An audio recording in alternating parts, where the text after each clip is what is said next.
Ah, j'ai oublié d'aller chercher mon micro. Maudit! Hey, bon midi! Bon midi tout le monde! Yes! On est déjà branché et là, j'ai oublié d'aller chercher mon micro parce que j'ai commencé à le tester et sérieusement, le son est vraiment meilleur. Je m'excuse pour ce midi, mais bref, comme vous êtes habitué de l'entendre, mais on va upgrader ça pour les prochaines fois. J'ai complètement oublié. L'excitation, j'ai un nouveau cellulaire. Fait que là, tu sais, vous m'avez perdu pendant 24 heures. Salut Martine! Je suis content de te voir. Donc, allô Pierrette! Je vais prendre le temps de partager. J'en ai pour une petite minute. Question, en fait, de faire en sorte qu'on puisse être le plus présent possible. Faire en sorte que les gens puissent utiliser leurs produits. Faire en sorte que les gens aient des idées pour cuisiner. Salut Lisette! Comment vas-tu? Comment vas-tu? Donc, là, je viens de parler page. On va s'en aller sur les groupes. Alors, on y va ici. On y va là. On y va, on y va, on y va, on y va là. On y va là. Et il m'en reste juste à 2-3 places. Je commence à être habitué. Je commence à prendre ma twist. Hey, comment ça va? Comment ça va? Est-ce que vous avez planifié quelque chose pour aujourd'hui et demain? Jour d'Halloween. Où est ton déguisement? Je suis sûr qu'il y a quelqu'un qui allait me le dire. Bon, ben, mon déguisement, ça va être lui. C'est correct, ok? Je me transforme en maître chien. Ouais, clairement, il écoute pas tout le temps. Hein, petit bonhomme? Bon, vendredi, ben oui, qu'est-ce que vous avez planifié? Salut Carole, salut Christiane. Est-ce qu'il y en a qui vont aller passer l'Halloween avec les enfants, là, avec toutes les mesures qu'on a là, en ce moment? Est-ce que c'est dans vos plans de demain ou peut-être d'aujourd'hui? Parce que, je sais pas, moi quand je suis arrivé à Québec, j'ai comme été surpris à un moment donné qu'ils faisaient ça un soir de semaine, même si c'était pas le soir du 31 octobre. J'étais comme, ben voyons, tu sais. Alors que moi, je viens de la campagne, là, je viens de la Beauce. C'était peu importe, le jour que ça tombait, c'est là que tu passais l'Halloween, tout simplement. Donc, je vais partager juste ici. Ça va super bien, Lisette. Merci. Il me reste 2-3 petites places à partager. Puis là, je vois que ma lumière ne sera pas là. Je vais juste augmenter un peu, ouais, pour être sûr que ça ne bug pas. Salut Sylvie! Traditionnellement, là, je suis content. Il me reste un groupe à partager, mesdames et messieurs. Puis ensuite, je suis à vous pour qu'on puisse se cuisiner. Donc, est-ce que... Oui, j'ai sélectionné le bon. On va y aller comme ça, juste ici. Et on va aller sur le groupe Recettes Perfecto. Et je pense que là, j'ai partagé partout. Yes! Fait que c'est sûr que les gens vont aimer ça parce qu'aujourd'hui, je cuisine encore une fois avec la Tupperone, mais j'utilise juste le 3 litres. Donc vraiment, parce que vous l'avez vu en ce moment, c'est un de nos spéciales. Donc, je voulais faire différent, puis je vais vous expliquer aussi pourquoi est-ce que j'ai choisi ces recettes-là. Première des choses, c'est que toute la semaine, à chaque jour, depuis samedi, même depuis vendredi passé, je vous dirais, je cuisine à chaque jour parce qu'on est maintenant dans notre nouveau modèle de démonstration. C'est des démonstrations virtuelles et ils étaient toutes décalées, ce qui faisait en sorte que je cuisinais à chaque jour et j'ai cuisiné à chaque jour dans la Tupperone, vraiment pour montrer aux gens à quel point c'est un produit extraordinaire. Et là, j'ai trop de bouffe. Tu sais, moi, j'ai juste une bouche à nourrir, j'ai moi. Fait que c'est vraiment merveilleux. Mes chauffessages, je capote parce qu'ils me font plein d'os. Mais là, il y a vraiment beaucoup de stock dans le congélateur. Il y a presque plus de place, même pour en fait de la bouffe préparée d'avance. Donc, je fais des choses un petit peu plus simples aujourd'hui. Mais on va en fait découvrir d'autres recettes quand même. Salut maman! Yeah, maman est là. J'espère que ça va bien. Allô Aline! Content de vous voir. Super. Donc, aujourd'hui, qu'est-ce qu'on fait? On va débuter tout de suite avec le micro-grill parce qu'il faut le faire préchauffer pour une de nos recettes. Donc ça, c'est le deuxième produit qu'on va utiliser. Avec le micro-grill, on va se faire deux recettes. Les deux recettes qu'on va se faire, c'est super simple. Première des choses, on va se faire de la morue aujourd'hui. Côté poisson, vous êtes plus quel type? Ça se peut que vous soyez peut-être du type poisson ou pas du tout, ou plus fruits de mer. Qui ici est plus poisson? Qui ici est plus fruits de mer? Dites-moi ça dans les commentaires. Je veux savoir, en fait, vous êtes plus quel type? Parce qu'il y a beaucoup de gens qui sont fruits de mer. Je vais regarder pour peut-être faire une genre de coquille ou un pot en pot à un moment donné. Fait que j'aimerais ça savoir. Poisson ou fruits de mer? Fait que comme je disais, moi je vais faire la morue aujourd'hui. Puis la deuxième recette qu'on va se faire dans le micro-grill, c'est tout simplement des légumes grillés. On va se faire des choux de Bruxelles. Moi, là, je vous dirais, ça fait peut-être 2 ans, même pas 1 an.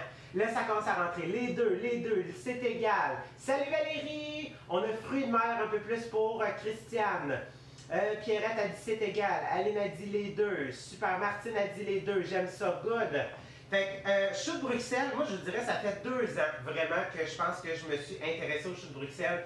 Je l'ai goûté de différentes manières et la meilleure manière que je trouve c'est tout simplement quand c'est grillé. Et on les a fait griller au four, toujours excellent, merveilleux.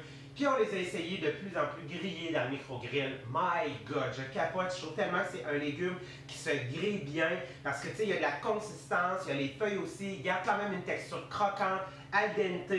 C'est vraiment quelque chose que j'apprécie du chou de Bruxelles. Je trouve que c'est un goût complètement différent par rapport à tous les autres choux.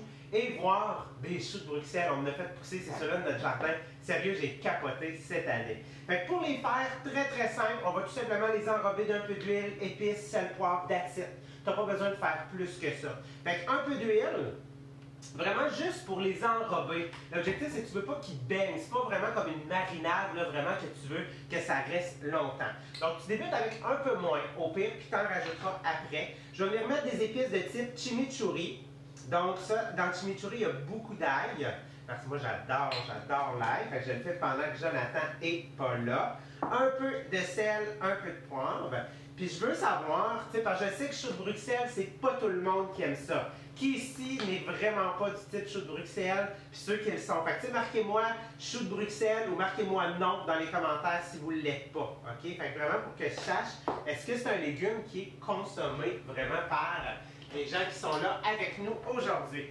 Fait que je viens me chercher ma spatule et on va venir tout simplement se mélanger pour enrober nos choux de Bruxelles avec l'huile et les épices. Puis on a vu, je pense qu'il va falloir que j'en remette un tout petit filet d'huile. Fait que c'est vraiment ça. Pierrette a dit non, pas en tout, je ne le suis pas. Nathalie a dit oui avec du bacon. Hey, tellement.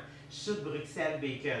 La meilleure place, Nathalie, que j'ai goûté des choux de Bruxelles, c'est à Montréal, quand on est allé au Reine-Élisabeth, au restaurant, je pense que c'était le Rose Hélice. On fêtait, je pense, mon anniversaire, quelque chose comme ça, puis mon chum, il connaissait le gars là-bas, en fait, du Reine-Élisabeth. Et il a dit, ah, je vais vous apporter notre plat de choux de Bruxelles. Tu sais, moi, je commençais à m'intéresser tranquillement. Choux de Bruxelles frit. Et ensuite, après qu'il était frit, il les sortait, il mettait du miel avec du parmesan. Oh my God! C'était débile. Mais si vous n'avez pas chez Bruxelles, je peux même pas essayer de vous convaincre, OK? Parce que je sais que c'est pas tout le monde qui aime ça. Fait que tout simplement, regardez, on vient les enrober. Fait que, qu'est-ce qu'il faut savoir, c'est qu'il ne faut pas que l'huile se mette à couler. C'est vraiment juste pour qu'ils deviennent luisants, OK? Fait qu'on le voit là, il n'y a pas d'huile qui reste dans le fond de mon plat. C'est vraiment juste pour faire coller les épices, c'est pour faire coller le sel, c'est pour faire coller le poivre à tout ça. Et bien évidemment, on va mettre ça tout simplement dans le micro-grill, puis on va renvoyer ça un 5 minutes. Fait que ça dépend vraiment, est-ce que tu les veux plus mous, tu les veux plus al dente. Au pire, on va les brasser juste après si tu as besoin de les remettre. Fait que le micro-grill, très important de le faire préchauffer pour la majorité des recettes. Pourquoi? Parce qu'on veut que ça soit comme une poêle. OK? C'est très chaud, ça monte à 420 Fahrenheit, puis sûrement vous allez l'entendre. Ha ha! Fait que c'est ça qui est merveilleux, c'est que ça devient très chaud. C'est ce qui nous permet de griller, c'est ce qui nous permet de saisir. Et c'est ce qui nous permet aussi de gratiner. Donc ça, je vais mettre ça juste à l'arrière. Fait que vous l'entendez? Je capote à chaque fois en fait que j'utilise ce produit. C'est le produit préféré de Jonathan. Et là, tu viens mettre le couvercle en position grill, donc vraiment pour que ça vienne à côté. Les choux de Bruxelles, ça goûte meilleur cru que cuit, je trouve. Mais bon, ma mère, elle faisait toujours vapeur. Puis, effectivement, dans le fond, moi, vapeur, je ne suis pas un tripeux de choux de Bruxelles vapeur, personnellement, Caroline. C'est peut-être pour ça qu'à un moment donné, Joe, il a dit, ben, on va les faire griller, on va les faire à plat. Puis là, tranquillement, je me suis mis à redécouvrir, en fait, le goût. Donc, on renvoie ça. On va envoyer ça on va y aller pour un 5 minutes. Ouais, 5 minutes au micro-ondes. Pendant ce temps-là, ça va me permettre de préparer le poisson. Parce que le poisson aussi, il va falloir faire chauffer donc le micro-grill. Donc, j'en ai sorti un deuxième. Donc, et l'autre recette aussi, excusez, je me mêle là, dans mes affaires. Donc, pour ce qui est de la morue, OK? On va venir la paner. Donc, la morue, c'est un poisson qui est très fragile. C'est un poisson blanc.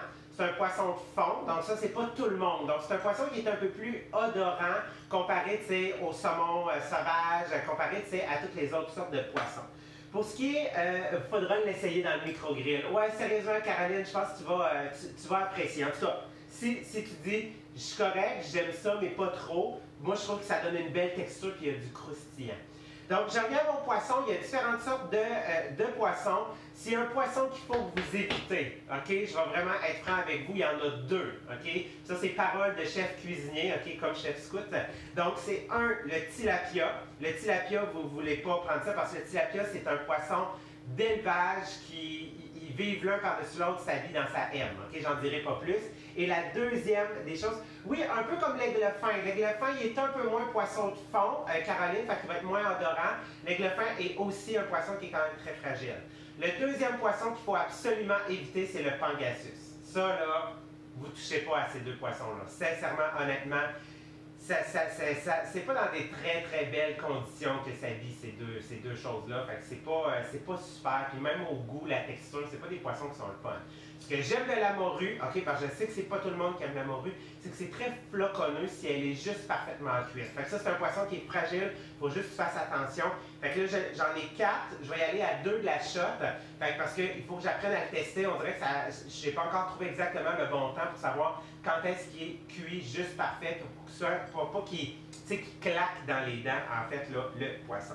Donc, qu'est-ce qu'on va faire avec le poisson? C'est super simple, c'est qu'on va venir le passer dans la farine. Ensuite, deuxième des choses, on va venir tout simplement là, le passer dans les œufs. Pourquoi? Parce que ça va nous servir tout simplement à venir faire coller notre chapelure. La chapelure, qu'est-ce qu'on va faire? Vous allez voir, c'est super simple. On ne se cassera vraiment pas la tête avec la chapelure. Fait que là, mes œufs sont mélangés. Fait que je fais juste les mettre juste ici. Et pour ce qui est de la chapelure, je suis venu me sortir des croûtons. Donc, c'est des croûtons au parmesan, OK? Donc, tout ce qu'on va venir faire, c'est qu'on va venir les hacher. Parce que pour faire de la chapelure, c'est tu prends une toast sec, tu prends des craquelins, tu prends des croûtons, tout simplement comme ça, puis tu viens les hacher.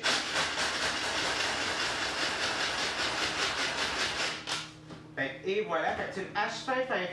Qu'est-ce qui est le fun, c'est que ça va même donner une belle texture, floconneuse autour de notre poisson, vraiment pour notre panure. Donc, on vient transposer ça ici. Et je vais rajouter, oh my god, les choux de Bruxelles commencent déjà à sentir. Ça sent bon. Je vais venir me rajouter un tout petit peu de parmesan. Donc, c'est du parmesan en plus. Je ne sais même pas pourquoi est-ce qu'on a acheté ça à un moment donné, mais on l'a retrouvé un moment donné, là. Donc, on va venir s'en mettre un tout petit peu pour que ça vienne faire notre panure. Fait qu'une, 2 et 3. Ça va être perfecto comme ça. Fait que ça, c'est pour notre poisson, pour notre panure. Il me reste la deuxième partie à venir. Tiens, comme ça. À venir hacher, vraiment pour réduire. Valérie, elle nous dit, ici c'est morue, aigle fin et saumon. J'aime ça. Moi, je suis un grand amateur aussi de truite. J'aime la truite arc-en-ciel, mais la morue, pour moi, ça va rester, tu sais, fish and chip. À chaque fois que je vais dans un resto, ou exemple, mettons, puis qu'il y a un fish and chip, je l'essaye. J'aime ça goûter parce que j'aime ça voir comment la morue est cuite et tout ça.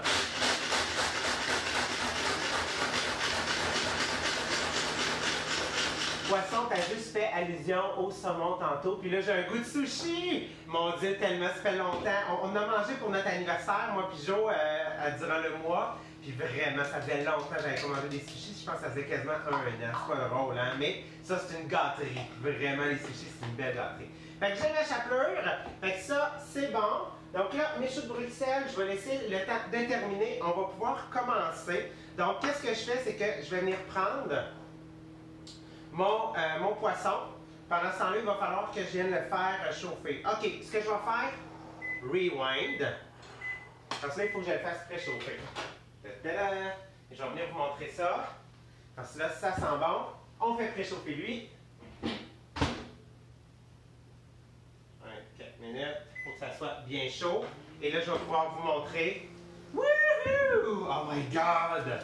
Checkez ça, ça sent bon. Je pense que je vais même pouvoir les garder comme ça. Regardez ça, Super beau, super grillé, une belle couleur, un beau vert. Ouh, c'est chaud, OK? C'est ça la particularité du micro-grill, c'est que ça reste très chaud. Là, si tu veux, parce que comme j'aurais pas besoin de les remettre, tu viens juste les mélanger,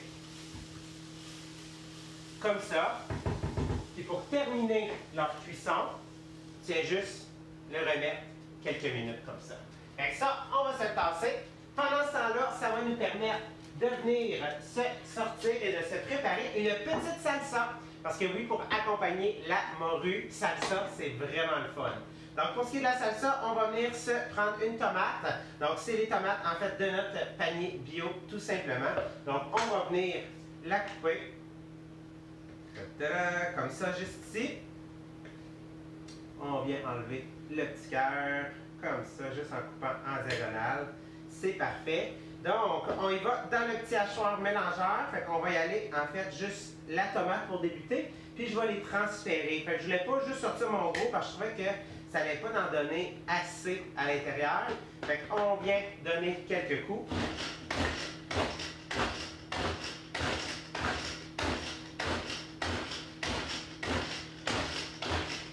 Quelques coups comme ça. Yeah! Fait que tu sais, c'est ça que j'aime aussi en fait là, de la salsa, c'est que je veux pas que ça soit juste un liquide, je veux vraiment qu'il y ait des morceaux. Donc qu'est-ce que je vais venir faire, c'est que je vais venir transférer mes tomates ici.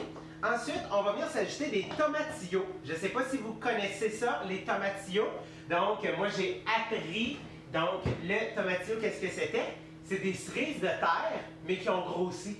Fait que tu sais, les cerises de terre, là, que souvent on récolte, là, dans le fond, qui sont toutes petites, on mange ça, c'est juste sucré, un petit peu acide. Ben, un tomatillo, c'est une grosse cerise de terre, en fait. Fait que tout ce que tu fais, c'est que tu viens enlever ce qui vient recouvrir, là, la cerise de terre, le tomatillo. On va venir les couper en deux. Fait que c'est vraiment, là, comme une tomate. OK? C'est pratiquement, là, la même chose. Fait que tout simplement, il y en a des fois qui vont être plus vertes. C'est bien correct aussi. Fait que ça nous fait une genre de, si on veut, salsa style verdé, mais là, on va mélanger là, avec les deux sortes de tomates et de tomatillo. Fait que vous voyez, là, c'est vraiment là, exactement comme la cerise de terre. Fait que je viens couper ça en deux. Et on va venir là, donner quelques coups, vraiment juste pour hacher tout ça. Et voilà, comme ça. Je vais venir rajouter les tomatillos avec les autres tomates.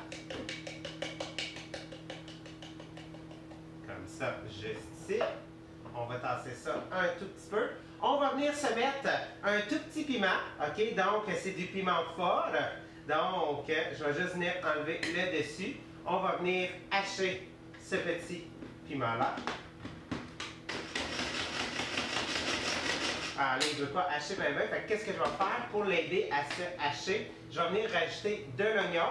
Donc, je me suis sorti de l'oignon rouge. Fait qu'on va venir enlever la pleure. Comme ça.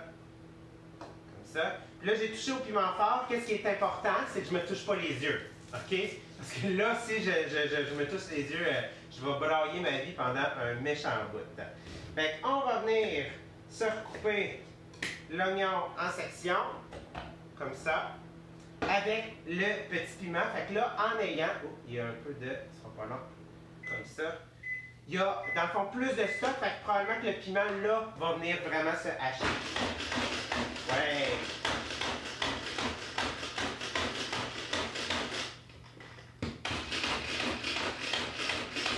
Et voilà, tout simplement comme ça. Fait que ça me fait mes oignons. Fait qu'avez-vous vu, tu sais, on peut l'utiliser de cette manière-là. C'est sûr, si j'avais pris le gros, j'aurais tout pitché ensemble, puis et voilà, that's it, ça l'aurait été fait.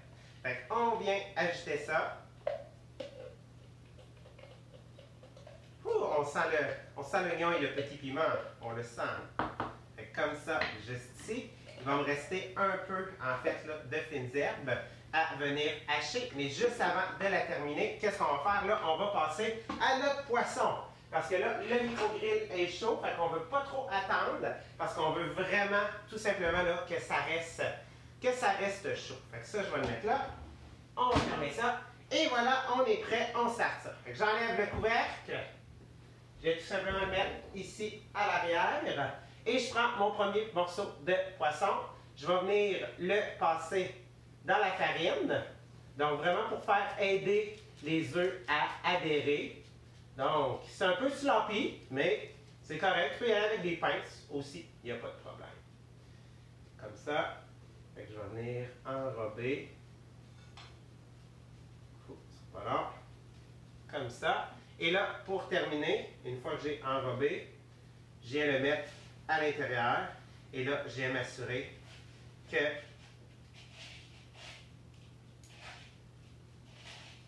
on enrobe complètement. Fait que ça nous fait un genre de fish and chips, si tu veux, mais pas frit, OK? Fait que vraiment juste pané, puis on va le cuire dans le... Un peu de coriandre, j'aurais aimé ça d'en mettre, Vanessa, mais j'en ai plus. Moi aussi, d'habitude, je mets full coriandre dans mes salsas, OK? Puis là, on va venir le positionner juste ici. Et je vais faire le deuxième pendant que j'ai encore les doigts sales. Fait que je vais y aller à shot de 2, OK? Puis venez, tu sais, le poisson, il y a comme une, tu sais, comment je pourrais dire, la morue, on dirait que ça fait comme un triangle, OK? Fait que venez vraiment, tu sais, la positionner que la partie la plus, mettons, droite soit en dessous. Fait que vraiment juste pour que la poêle, le micro-grill, ils viennent juste s'accoter, en fait, dessus pour griller le dessus et le dessus. Fait que là, comme ça, ouais, j'ai vraiment les doigts en pogo, là, gang. Comme ça. Et voilà, comme ça, juste ici. Allô, André? Et voilà. Fait que tiens comme ça. Fait que j'en ai deux, là. Je vais juste me laver vite, vite le bout des doigts.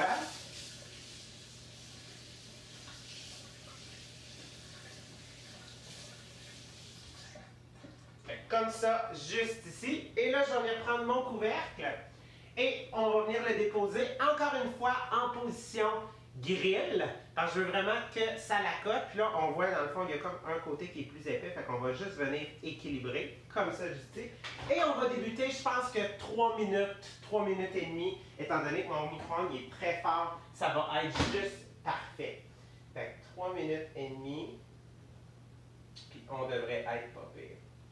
On va y aller pour 4, OK? On va y aller pour 4. Pendant ce temps-là, ça va nous permettre de terminer la salsa. Donc, pour ce qui est de la salsa, qu'est-ce qu'il me reste à ajouter? Il me reste à venir ajouter un peu, là, j'ai pas de coriandre. Je vais venir mettre juste un tout petit peu de persil que je vais venir hacher. Fait que comme ça, tu viens remplir. Ce persil-là, c'est le persil de notre jardin. Ça fait 1 mois. Puis après 1 mois, là, regardez, il commence, là. Commence à jaunir. Mais tu sais, je peux l'utiliser, là, encore, là. Fait que comme ça, juste ici. Fait qu'on vient mettre ça par-dessus. Il faut que tu changes de main entre l'œuf et la chapelure. Ouais, effectivement, c'est juste, je voulais... c'est ça. Merci Valérie.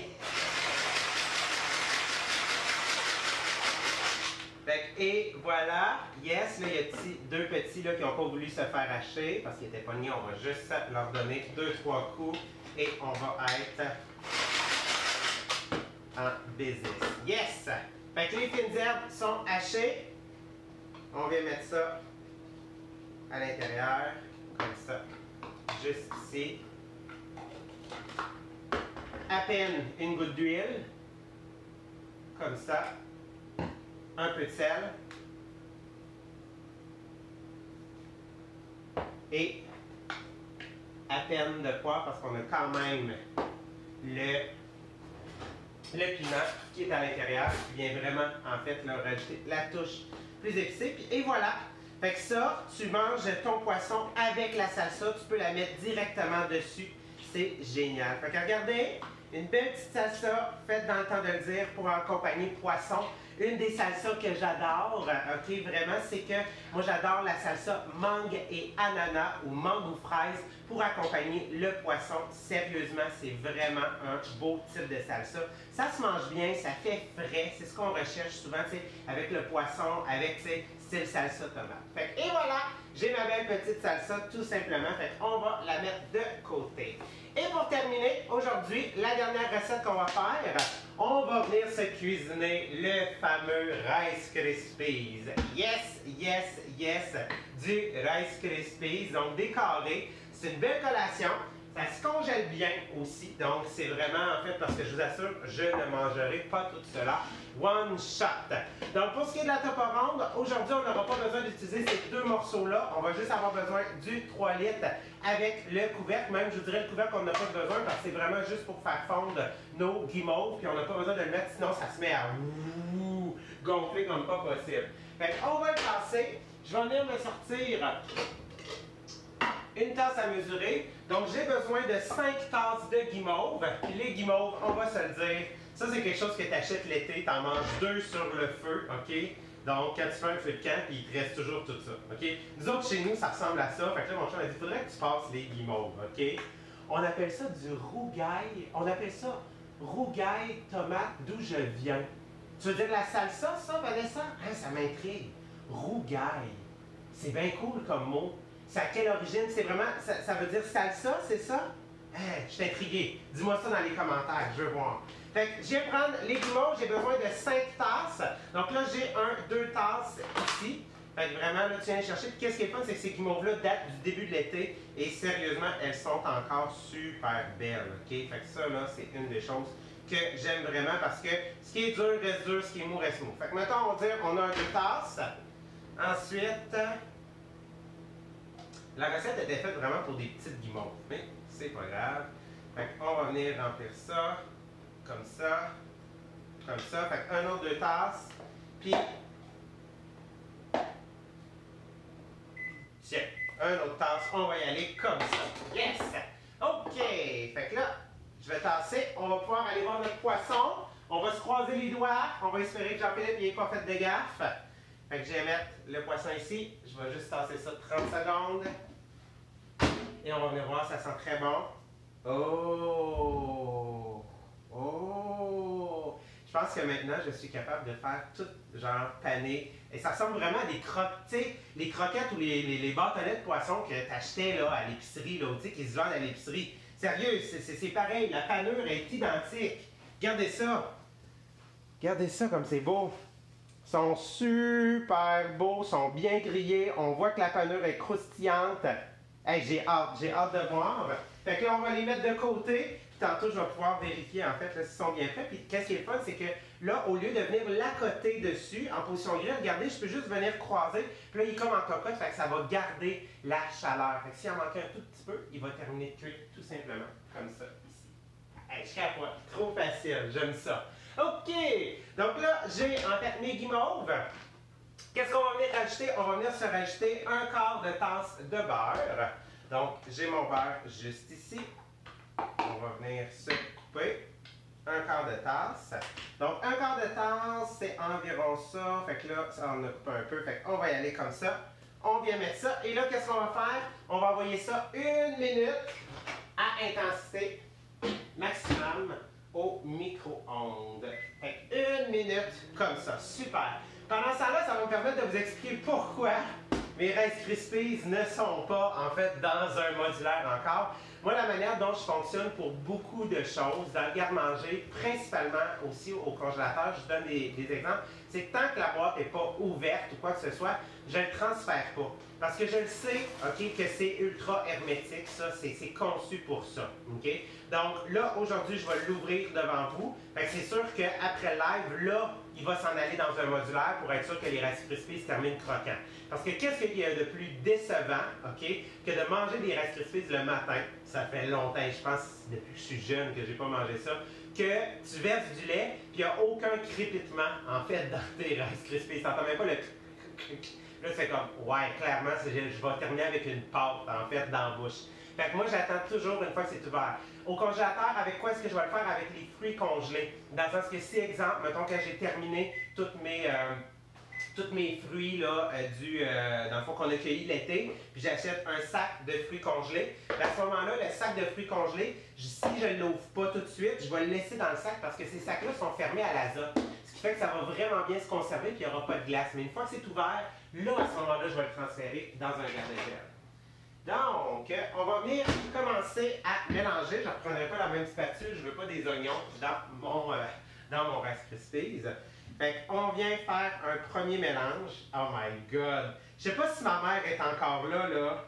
je me souviens d'avoir fait ça. Mais là, on le faisait ça à poêle. Puis là, genre, ça finissait toujours par brûler. On faisait brûler les guimauves, tu sais.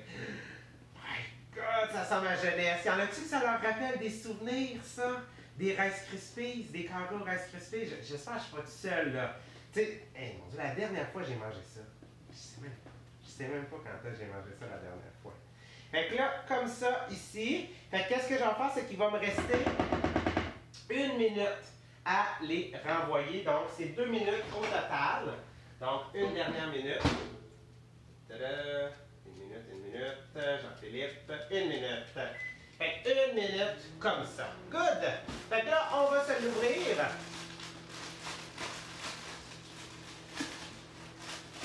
Perfecto. Et on va avoir besoin de 6 tasses de Rice Krispies, donc de riz soufflé.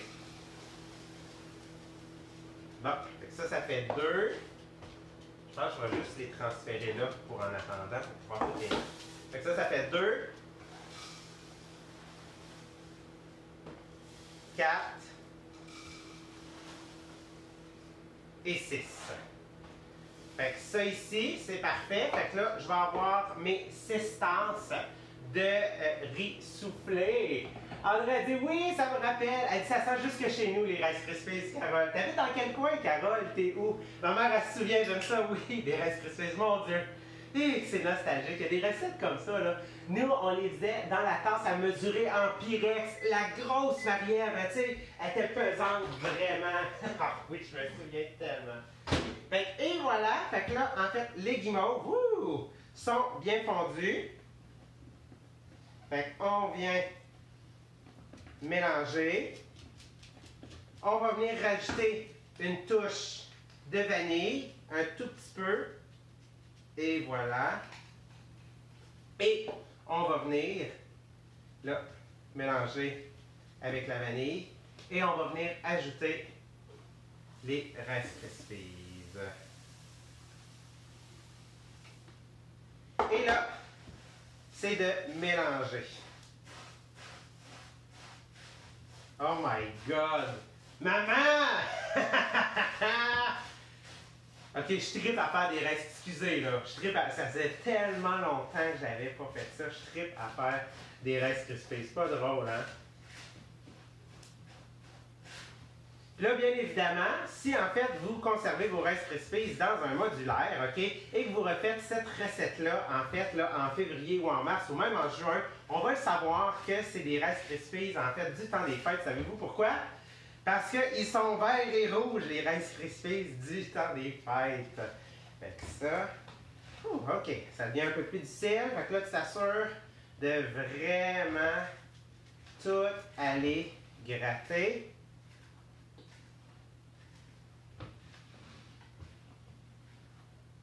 Ça a l'air pas pire.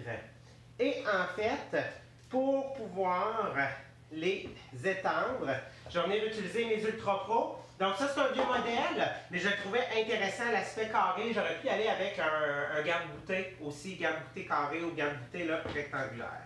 Fait que qu'est-ce qu'on fait? C'est qu'on va venir transférer. Ah, puis je pense que je vais être capable de tout le mettre. Ça va faire des gros Rice Krispies, mais c'est correct. Tant qu'à en manger, on va les manger. Avec ça. Là, c'est la partie un peu plus là, touchy parce que là, la guimauve commence à refroidir. Et là, ça devient un petit peu plus difficile. C'est pas grave. Comme ça. Juste ici. Et là, c'est le temps. Ouais, c'est le temps de détendre ça. Ta-da-da! Je pense qu'il disait d'y aller avec les mains, avec juste un tout petit peu d'eau pour être capable de vraiment juste faire en sorte que, ouais, c'est ça. Dès que ça te met à se coller, tu fais juste en fait là, passer un petit peu. Fait que comme ça, on vient tout simplement là, bien taper.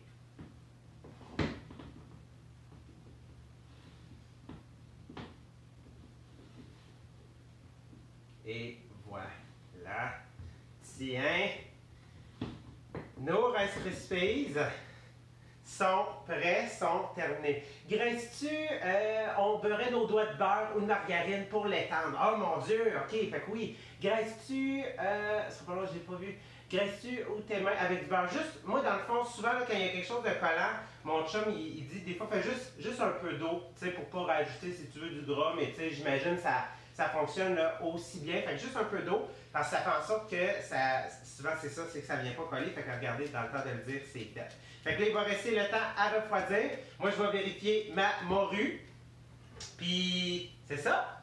Hey, je pense qu'on vient de terminer l'atelier. Sur ce, un gros merci tout le monde. Je sais que c'est des recettes simples aujourd'hui. Et comme je dis, il fallait que je me calme sur les grosses recettes parce qu'à un moment donné, je ne sais plus où les mettre. Et mon chum, comme il mange en fait là, beaucoup au travail, ben, tu sais, parce qu'il s'est fourni, dans le fond, lui, dans son contrat, ben, ça fait en sorte que je suis tout seul à aller manger. Fait que, tu sais, les restants, à un moment donné, après un ou deux, je commence à être tanné. Fait que, tu sais, oui, j'en congèle, mais j'ai plus de place. Fait que c'est pour ça que c'est plus simple aujourd'hui, mais j'ai hâte de goûter à ma morue. Je vais vous prendre des photos, je vais vous mettre ça, en fait, directement dans les commentaires. Si j'ai manqué des commentaires, faites-en pas, je vais prendre le temps de le lire.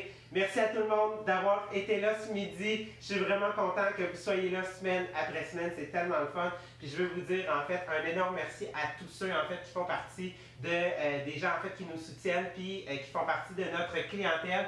Parce que cette semaine, on a eu la chance de terminer notre qualification pour Hawaï. Donc oui, j'ai annoncé mercredi à mon conjoint que quand on va pouvoir voyager, on va s'en aller à Hawaï entièrement payé par la compagnie. Fait que merci à tout le monde, je l'apprécie vraiment beaucoup. Puis merci à tout le monde qui est là et qui me donne de l'énergie, à qui je peux en redonner à mon tour. Sur ça, bonne fin de soirée tout le monde! Ben, bonne fin de journée. Bye bye!